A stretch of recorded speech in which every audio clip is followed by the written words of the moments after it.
from Saigyo's Awesome Nightfall, Life and Times of Saigyo. It's got page 54 of the introduction. It says, start part 4, Saigyo's embrace of the Hanchi Sujaki teaching likely had a direct personal consequence on how he came to view what had been a long-standing, irrepressible fondness for cherry blossoms, especially as those could be found along the valleys of Mount Yoshino. So, and the question is, how does that blend with Buddhism? He writes, while undertaking religious disciplines, I was in a place that had attractive blossoms. And he says, Nagamoro ni, film 108. If my rapt gaze would not give rise to rumor and disgrace, I'd want to spend all spring fixed here, feasting my eyes on these flowers. Is that a little bit much for a Buddhist? It's a desire. It's worth having it. He's an addict. It's ecstatic. I know a lot of Japanese are addicted to the flowers. It is, I think, not wrong to view Saigyo's efforts to make sense of his passion for the beautiful phenomena of the natural world, no doubt epitomized for him by the blossoms at Yoshino, as one of the major intellectual and religious concerns of his life. What is the final thing? If my rapt gaze would not give rise to rumor and disgrace, I'd want to spend all spring fixed here, feasting my eyes on these flowers.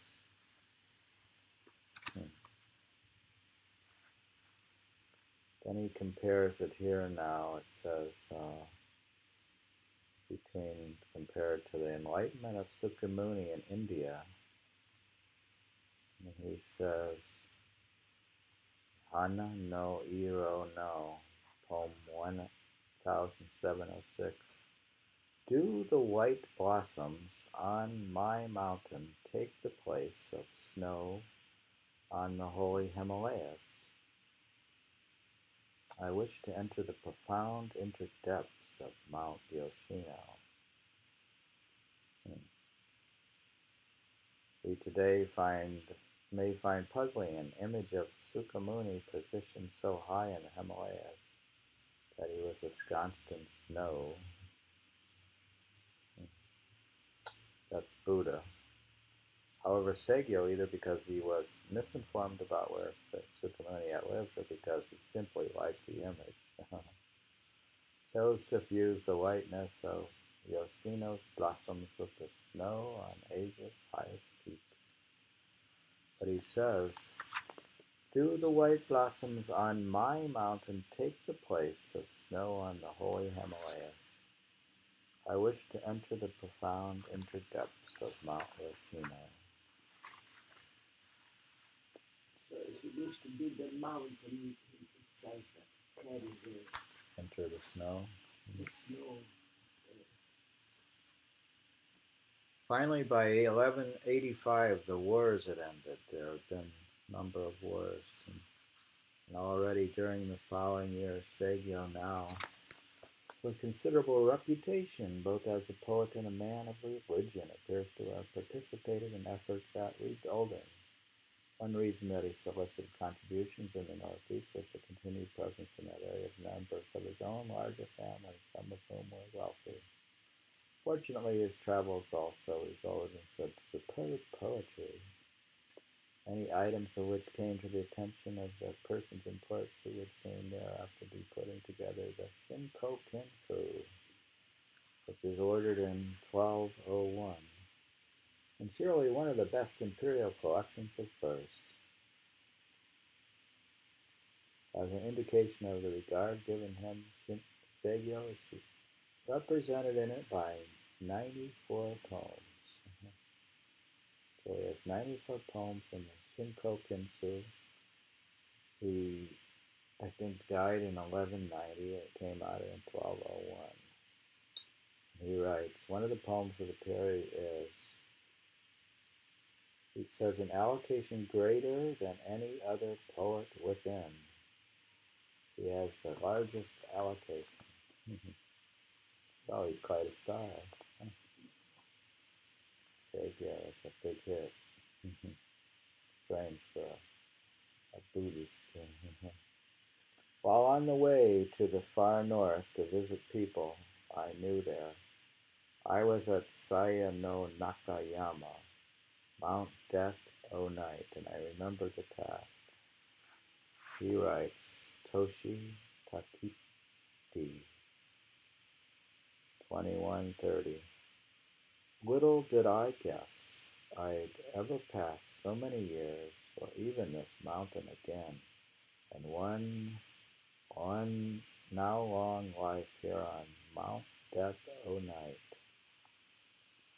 We've encountered this one where he's surprised he passed there again, and he's still alive. But in his translation, it says, little did I guess I'd ever pass so many years, or even this mountain again, in one now long life here on Mount Death, O Night. It says this is written 1185 or something, and he died in 1190. So, Saigyo's description of himself traversing this road as an old man gives an added level of gravity to his being in a place already well known for necessitating a treacherous valley descent and ascent. Its narrow, rugged path was often described as death-defying. Saigyo's contemporaries were aware of the reputation of Seiya no Nakayama in what is now Shizuko. One source of their knowledge would have been a poem by Kino Tomonori, included in the great Kokinshu Imperial Anthology. He seems to be a mountain climber. I find going on, he writes the poem of humor. He says, Taki Ma'o 100810. Propped up by my cane, I hobble along, remembering my childhood when I loved playing horseman on a piece of long bamboo. Now he equates his cane to being a boy with a stick. They remember how the kids used to ride a stick horseman? Stick horse? Now his cane is a stick horse.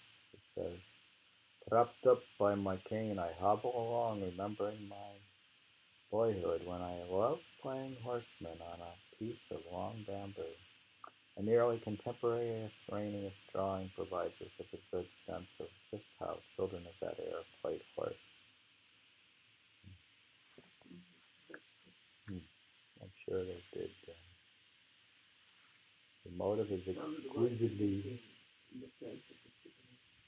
This motive is exquisitely present in a verse that Saigyo appears to have regarded as his favorite among his works he wrote while undergoing religious exercises in the eastern region.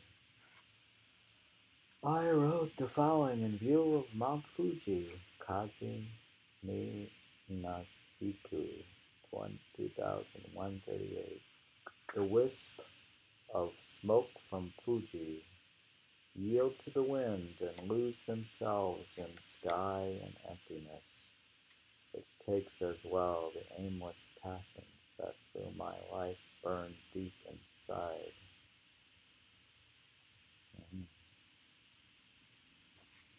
Very serious. His favorite. He says, the wisp of smoke from Fuji yield to the wind and lose themselves in sky and emptiness, which takes as well the aimless passions that through my life burn deep inside. So maybe his passions are drifting into the smoke and into the empty sky.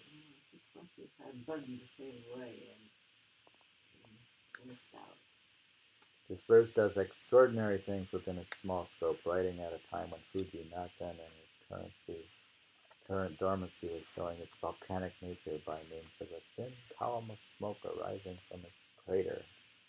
Saigyo takes advantage of what is known about the hot core of such mountains.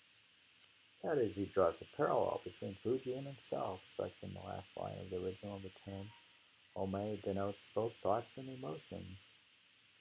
And thus, since this is a poem of personalized retrospection, Saigyo refers to the passions that have been so much a part of his life.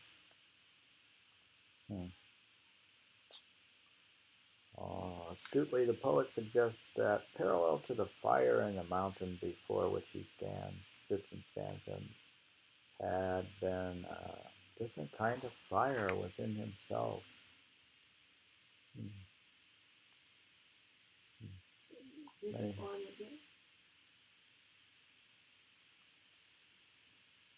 Sure, everybody's got some sort of fire. The mountain. Of course, you could compare yourself to a volcano. It becomes everything in a way. Don't you have a volcano in you? Yes, I do. Does it erupt? Yes, it erupts. Yes, But does it keep smoldering and smoking at times?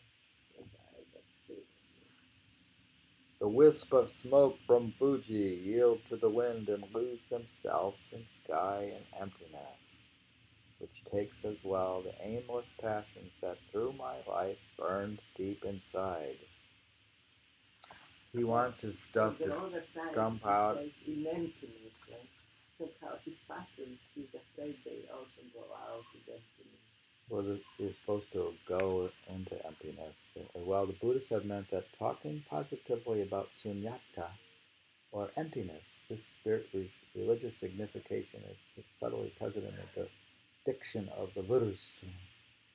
There you go. Maybe it's good actually, it's going into emptiness to feel that emptiness in a way. So I say yes, God goes out to the empty world and feels it. Well, it has to do with the concept of we need a Buddhist scholar to tell us what emptiness means. So there is always emptiness. Where's the scholar? The parallel of emptiness everywhere. Empty space, the void. This is always bigger.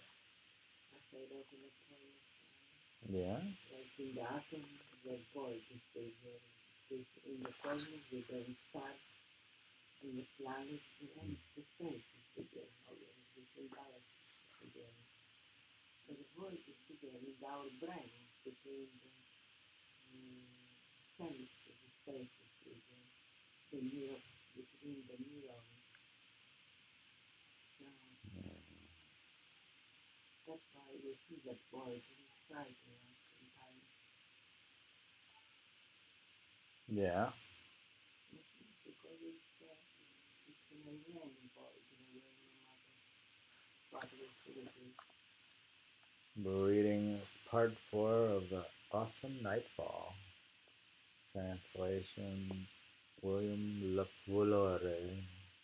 He's from Philadelphia.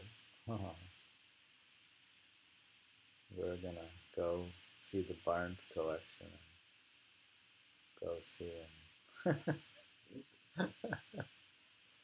Okay, we're gonna continue with 5.